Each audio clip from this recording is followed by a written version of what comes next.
The dare was simple, but the fear was anything but. "Crawl through the whole tunnel," Liam said, his voice a low challenge in the cool night air. "But you have to do it backward. And if you see a light behind you, no matter what, don't turn around."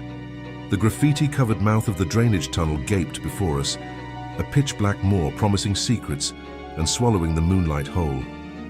A shiver traced its way down my spine, but the jeering faces of my friends were more terrifying than any darkness.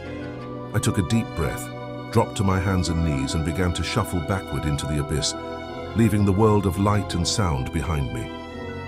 The journey was a claustrophobic nightmare from the start.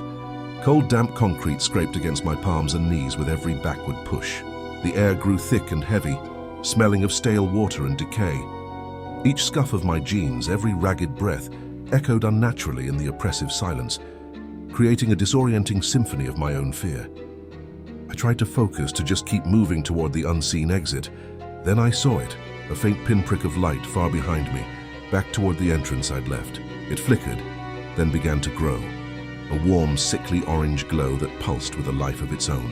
Liam's warning screamed in my head, "Don't turn around." I squeezed my eyes shut and crawled faster, my heart hammering against my ribs. The light intensified, casting my own distorted shadow long before me.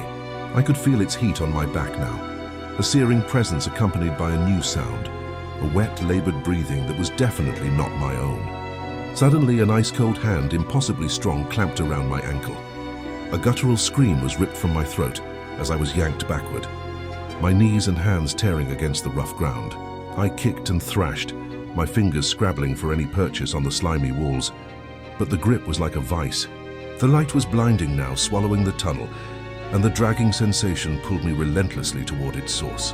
The tunnel seemed to stretch on for an eternity, a never-ending corridor of terror, as my screams died in my throat, choked by sheer panic. Engulfed by the searing light, the pulling stopped. The rule was broken, my will shattered. I finally turned. Staring back at me was my own face, but horribly transformed. The skin was melted and charred, stretched into a grotesque, permanent grin. Its eyes were hollow pits of fire. "You turned," it rasped, its voice a nightmarish echo of my own. "Now we're stuck. We're going to crawl this tunnel together forever." Its laughter was the sound of scraping stone. Miles away, or so it felt, my friends huddled at the far end of the tunnel, their bravado long gone.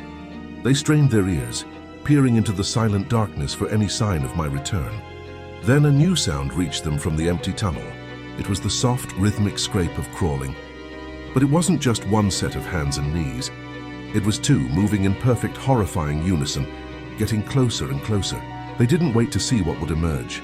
They just ran.